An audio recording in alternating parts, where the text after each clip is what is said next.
bersama Papulun dan juga Lim Kacho.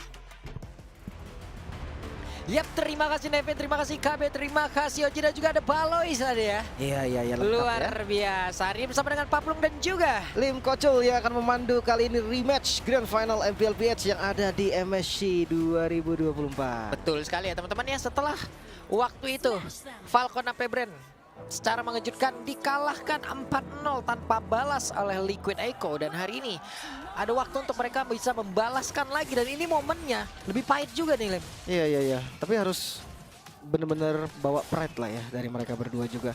Karena kelihatan lah, pasti yang kemarin sempat kalah yaitu Falcon AP Brand, mereka harus bisa memperbaiki lagi, dan Mid Julian. Ini hal menarik baru nih yang dimunculin lagi sama Falcon AP Brand. Tapi ya kayak KB bilang tadi, sebenarnya udah pernah dimunculin juga gitu kan hero-hero seperti ini. Sebenarnya kalau ngomongin cheese pick atau cheese strat gitu ya, biasanya muncul tuh kalau udah masuk di game-game ketiga, game-game keempat, tapi sekarang dari awal. Yap, mereka ngetes langsung dari awal dan hampir saja di sebuah pertempuran di area mid, dimana untuk sekarang KLTZ-nya masih melawan farmingan ke tempat yang berbeda dengan ada satu lagi hal yang bisa dia ambil di area bawah, dan Super Marco versus Benny Kitty di bagian bawah pula, tapi di tengah PO untungnya bisa selamat. Iya, masih aman lah ya. Dia masih bisa dash lagi ke Waduh. belakang. Super Marco. Super Marco biasanya dia nggak bikin langsung Sky Piercer loh. Beda sama Benny Kitty. Beda yang sama Benny langsung. ya. Tapi kok dari emblem kelihatan sih, dua-duanya galak ya. Ini Pakai boleh Master juga nih Assassin. KL nih masih level 3 tapi udah mantau loh. Soalnya sekarang tadi Benny-nya. Iya. Tapi resiko banget kalau dia memang maju. Match up antara Assassin dan juga tank jungle. Kemarin sempat diunjukin juga gitu kan sama Liquid Echo di match sebelumnya. Mungkin ini bakal menjadi hal yang menarik juga. Apakah memang Assassin dari PH ini bisa ngelawan tank jungle yang dari PH juga? Ya. Karena biasanya nggak bisa gitu kan kalau dari region lain. Ini KLTZ juga masih memanfaatkan ya, ada kekosongan tempat yang bisa dia manfaatkan dan juga di-convert menjadi satu hal yang bisa menambahkan lagi levelnya. Tapi Sanji dan juga KLTZ sudah ada di tempat yang berbeda dengan Turtle yang akan hadir, dan mereka akan berfokus kepada satu objektif tersebut. Ya, seperti biasa ya, untuk jungle Assassin dia akan mirror dulu, dia akan ngelepas dulu objektif netral yang pertama. Kalau misalkan tank jungle ya dia akan langsung setup. Tapi JP tahu nih, purple mau diambil. Waduh, KLTZ Purple Buff akan langsung diamankan, dan sekarang Retribution sudah langsung dia keluarkan pula. Tempat yang berbeda, Turtle sudah berhasil diamankan oleh Liquid Echo. Sebenarnya kalau pertukaran kayak gini ya, untuk sang assassinnya si KLTZ-nya ini, dia akan lebih untung. Karena gold pribadinya akan lebih enak gitu kan daripada sharing gold yang diambil sama Turtle. Namun XP-nya ini loh di gold lane-nya dan sharing gold ke arah gold laner-nya yang tidak ngikut Turtle sama sekali kan dapat juga. Ya. Itu yang bikin nanti jadi berat sebelah. Plus untungnya tadi juga ada satu poin retribution yang dikeluarkan juga oleh KLTZ ya. Karena kalau tadi tidak ada retribution yang terbuang, bisa jadi purple buff-nya yang akan diamankan lagi, dan itu akan membuat pemain dari Liquid Echo lah yang akan semakin untung, dan ini adalah deretan item ya. Fury Hammer, oke untuk Pakito-nya ya. Ini jelas banget sih, memang dia butuh damage. Untuk Pakito, gue setuju damage dan Buset dah. Hampir saja, tapi KLTZ versus KLTZ sudah bertemu 1v1 situation, dan juga ada satu lagi penalty zone langsung dikeluarkan. Dan sekarang Tempest of Blade, tapi KLTZ memilih untuk bisa pergi ke tempat yang berbeda, malah bertemu kembali First Blood menjadi milik dari Falcon sampai Brand. Oke, heavy spin yang ditahan cukup lama memang, namun terlalu banyak member dari Falcon AP Brands yang siap untuk menyantap tadi, membuat ya akhirnya nggak bisa kabur juga dari KLTZ. Satu buah keunggulan dari poin First Blood-nya membuat gold dari teman-teman Falcon AP Brand ini mulai naik. Yap, itu dia. 2 melawan 2 kan di area tengah, karena sekarang untuk JP-nya mulai bergerak, mulai maju. Hanya saja PEO masih membuat sebuah barricade untuk membuat tidak ada yang bisa lagi masuk jauh lebih dalam, dan juga Federal Strike dikeluarkan dan PEO masih berhasil kabur. Wow, ini dia flicker yang dibuang sebenarnya masih worth it lah karena dia nggak mati juga, tapi ini nih. Waduh. Pressure dari Roger Goldlane ini yang membuat memang Roger sendiri terbilang hero yang strong lane karena memang dia bisa nge-punish, bisa nge-freeze juga. Bahkan JP-nya nih dipaksa untuk ngebukain di bawah. Ya. Itu ya, tadi KLTZ harus memilih dan pergi ke tempat yang berbeda lagi. Ada orange buff yang sudah nongol. Dan juga ada satu lava golem yang harus diamankan terlebih dahulu, menambahkan lagi dari levelnya menuju level 8. Turtle di tempat yang berbeda juga udah hadir. Pilihan yang begitu banyak yang harus diamankan oleh masing-masing jungler. Makanya mereka harus coba delay sebisa mungkin sampai purple buff dari KLTZ-nya udah diamankan, baru mereka setup. Tapi Waduh, sakit banget itu Sunforge-nya. Untung masih bisa mundur juga bertahan. Tapi sekarang waktunya di Sunford bisa membalaskan keadaan karena tahu seluruh resource yang bisa dimiliki oleh PU sudah dikeluarkan tadi. Buset, itu kombinasi skill belum dipukul loh. Hanya dipok aja. Tapi ya kelihatan banget dan Raptzy. Wah, pertempurannya kembali terjadi. Kaltzy-nya masih cukup santai. Minuan Fury-nya langsung dikeluarkan. Sekarang turtle-nya menjadi milik pemain dari Falcon AP. Dan pertempurannya kembali terpecah. Kaltzy-nya satu bar HP lagi. Tapi masih ada Sunford yang bisa mengusir siapapun yang ada di bagian depan. Dan juga Flaptzy-nya terkena trampolin. Dan Flaptzy mau tidak mau harus melakukan satu flick. Tapi Flaptzy malah mentok lagi tempatnya berbeda. Dan sekarang pertempuran terus terjadi. Tapi masih ada Kaltzy yang bisa membalaskan semuanya yang ada di atas. Karena damage yang dihasilkan juga sangat besar. Bahkan PU dan juga Kaltzy, mereka masih selamat dan Falcon AP Brands tetap bisa mempertahankan poin killnya. Jual beli serangan tapi Piu yang terlalu sadis. Sanji. Oke, satu poin kill lagi. Easy kill, nggak ada flicker lagi. Tadi dari Sanji-nya udah nggak bisa kabur sama sekali. Berserker Fury, item pertama yang dibuild langsung oleh Kaltzy. Ini memang membuat rotasinya jadi lebih aktif lagi.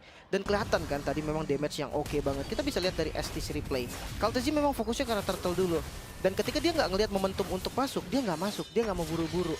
Tapi ya, selesai pertarungan tersebut, banyak source yang sudah keluar termasuk dengan flicker dari Sanji. Akhirnya dia masuk dan easy kill ke arah Sanji. Yap.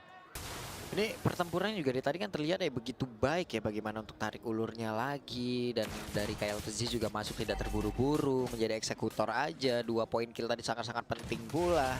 Tapi sekarang ada beberapa player yang sudah terlihat di area bawah. Bahkan Pedro Ice Strike-nya dikeluarkan tapi Super Marco dibantu dengan satu motivation roar masih cukup aman di bagian bawah. Ya, masih belum ada commit ya dari keduanya. Mungkin kita lihat dari item Hunter Strike-nya untuk Sunford. Ini membuat dia memang punya penetrasi, punya open speed. Karena Pak itu kalau nggak ada damage sama sekali itu susah. Tapi yang menarik, ada Queen's Wing, top Yep. lane. Dan sekarang waktunya dari Kaltzy mundur dulu. 4 pedang udah Buset. berhasil diamankan. Satu terakhir Kaltzy. Hey, what? Sunford membuktikan kelasnya. Wow. Satu buat play tadi yang terjadi, tapi ada sedikit miss mekanik juga. Tapi Piu, Waduh, Piu-nya masih berhasil kabur untuk kalau seperti ini ya. ya, dia masih bisa keluar lagi. Tapi turtle-nya langsung di setup juga, nggak buang waktu. Ya pasti langsung diserap karena sekarang ada beberapa pemain lagi dimiliki oleh Falcon AP Brands karena mereka juga tidak mau kalah. Tapi ada Benny Kitty, bahkan Kaltzy dengan pemegang Retribution yang berhasil lagi mengamankan karakter tersebut. Heavy spin-nya dikeluarkan, Flaptzy-nya pun harus mundur. Dan mereka semua masih berhasil selamat sejauh ini. Solo kill Piu. Dan masih selamat Sunford-nya. Kaltzy waktu yang membalaskan dan what? Oke, satu terakhir. Dan Kaltzy berhasil membalaskan. Nyaris saja tadi, hampir aja terkena outplay lagi. Tapi ya memang udah dead end juga sih, udah nggak punya spell lagi, udah nggak punya skill lagi. Top lane masih bisa di defense Kaltzy, tapi bottom lane, Wah, di bawah nih serangannya nih. Ogwen yang masih mencari celah untuk bisa maju. Bahkan Flaptzy-nya sudah mulai mendekat untuk bisa memberikan tindakan perlindungan. Tapi Outer Tara di bagian bawah berhasil dirubuhkan. wah ini terbukti ya dari kedua tim ini memang mereka punya first blood rate yang lumayan tinggi. Bahkan ya kita lihat dari STC replay juga Sunford di tetes darah terakhirnya masih mencoba untuk bertahan walaupun tetap akan tumbang. Ya, ini Flaptzy masih berhasil untuk bisa mengusir mundur pergerakan dari Kaltzy pula. Dan deretan itemnya sudah terlihat. Wait, Great Dragon Spear di item kedua cukup menarik nih dari Kaltzy. Biasanya masih pakai mungkin ke Endless Battle kah atau ke Waduh, udah langsung dipantau dan sampai terakhirnya masih berhasil kabur.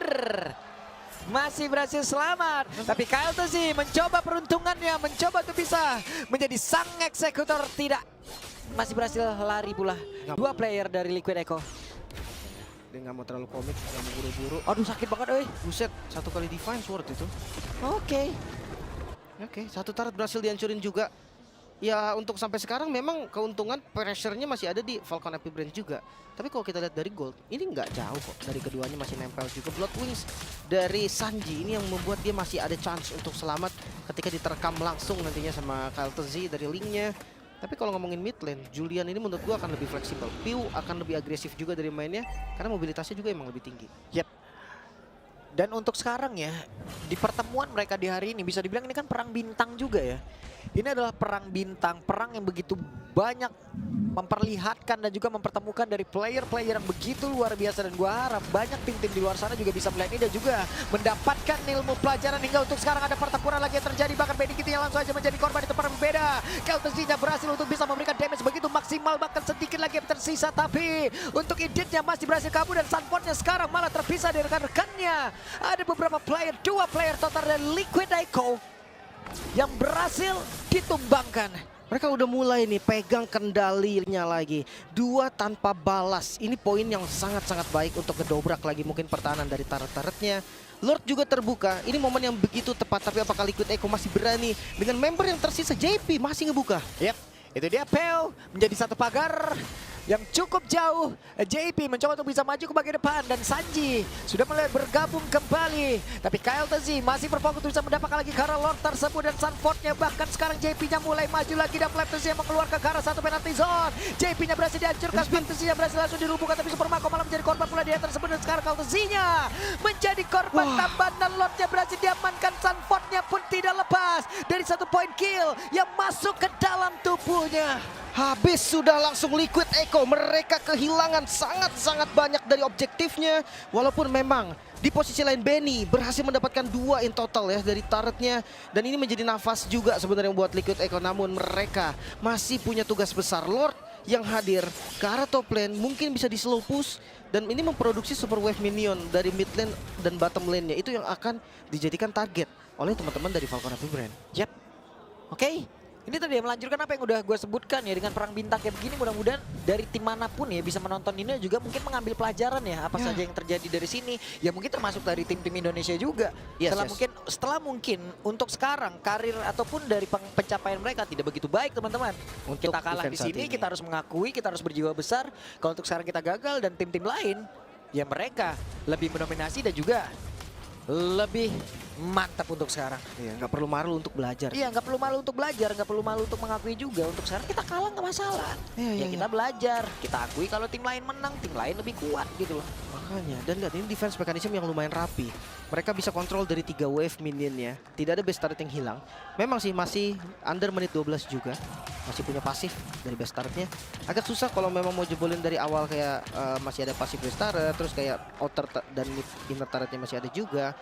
Mau nggak mau mereka harus defense dalam inside base turretnya. Tapi secara nggak langsung di map kontrolnya Falcon Happy Brand, mereka pegang setengah map yang dimiliki Liquid Echo. Untuk masuk river aja susah banget. Yep. Tapi FlapTZ dan juga Ogwen ya, mereka emang benar-benar bekerja sama menjadi satu bariket utama yang ada di bagian terdepan. Di garis paling luar, bagaimana area defensif yang mereka bangun tepat berada di dalam area pekarangan dari Liquid Echo. Ya, masuk di menit 12. Impact dari tank jungle sudah mulai turun kali ini. Mulai masuk ke arah jadi kayak semi roamer lah hitungannya. Bahkan kalau dilihat juga memang ini Sunford style ya. Dia nggak bikin full damage, dia bikin hybrid. Ya karena dia akan bermain dengan knockout strike, itu bakal enak banget buat bisa pegangin mungkin bagian belakangnya kayak Julian atau mungkin kayak bagian Roger yang bisa ditabrak nanti. Tapi emang nggak kendor sih, orange buff-nya pun ditabrak ya. Dan formasi yang mereka lakukan adalah 4-1 di luar assassin dengan mobilitas yang sangat tinggi ya, Lim ya. Tapi penalty zone dikeluarkan oleh FlapTZ menjadi informasi yang cukup baik yang bisa didapatkan oleh pemain dari Liquid Echo. 4-1, tapi mereka nggak terlalu komit juga. Karena tadi gerakan dari Falcon Happy Brand, dia siap mundur.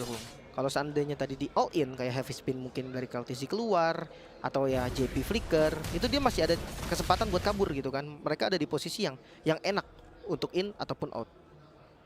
Yap, ini dia KLTZ sudah level 15, Purple Buff sudah hadir, dimakan dulu bahan bakar tambahan karena Lord sudah hadir pula. Mungkin winning condition dari Benny Kitty sendiri nih ya farming dulu ya. Satu-satunya yang mungkin bisa ngangkat game ini ya dari Liquid Echo Benny Kitty. Masalahnya dapat gak space untuk hitnya? Piu, udah jadi Holy Crystal juga. Damage-nya udah nggak tanggung-tanggung lagi. Bahkan Lord, mereka berani setup 3-2-nya manis banget sih dari Falcon Happy Brand. Yap, bisa dibilang ya 2 damager jalan bersamaan. 1 aja udah ngeri, kalau 2 kayak begini mah makin cepat lagi, hitungan detik doang ya. Makanya, walaupun ya paling karena 1 detik hilang gitu. Iya, siapapun sih menurut gua. Paling KLTZ lah bisa selamat dengan heavy spin, itu juga defensif. Dan mereka ketika pegang Lord dari Falcon Happy Brand, mereka nggak punya tank yang kuat banget mungkin selain Paris lah. Tapi ya, mereka punya Ogwen yang akan terus melakukan heal dengan motivation roar-nya. Itu bisa banget nih untuk balikin keadaan darah-darahnya udah hilang. Yep. Wah, waktunya untuk FlapTZ ya. ngecek keseluruhan rumput yang ada di tersebut, tapi sudah terlihat ada satu Federizer dan juga Tempest Supply. Sanji pun langsung menghilang dengan sangat cepat. Ogwen yang maju ke bagian depan, tapi malah langsung tersudut dengan satu Spiro Pisari begitu baik. Tapi Ogwen yang masih punya Motivation Roar, menambahkan lagi SP di dalam tubuhnya. Sakit banget damage-nya, JP maju kembali, Sunford mundur ke Altezi. Masih ingin lebih, ada konsil seperti mereka membalikkan keadaan kah? Tapi Super Marco yang mulai maju ke bagian depan dan juga ada satu lagi kepot, tapi malah tertancap dengan satu Spiro Pisari, udah langsung dikeluarkan pula oleh Pedikiti. Dan pertempuran yang terus berlanjut bahkan untuk sekarang. Ada pergerakan lagi udah dilakukan dan Pedikiti berhasil lagi dihancurkan dengan Altezi di depan yang berbeda. Sunford yang mulai langsung menghilang. Altezi satu hit terakhir pun langsung lejam. Hanya menyisakan JP, tapi masih ada Sanji yang baru saja respawn. Oh no, ini bahaya. Minion mulai masuk dan lihat Piunya tidak peduli. Masih bisa bertahan, masih bisa di-clear. Oke, wave minion sudah habis. Waktunya untuk pulang. Tapi lanjutannya akan seperti apa karena mereka mundur teratur kah? Wah, ini bahaya sih. Wave Minion di arah mid lane sudah mulai berjalan. Mereka butuh sekitar 10 detik lagi untuk Sunford. Sunford mungkin bisa jadi penyelamat. Dan penalti zone-nya udah gak kena. Sanji laikan pon dan selesai. Sudah. Game yang pertama menjadi milik dari Falcon AP Brands. Wow, mengamuk nampaknya. Rematch MPLPH yang hadir di MSC kali ini. Game pertama bisa diambil oleh Falcon AP Brand. Permainan rapi yang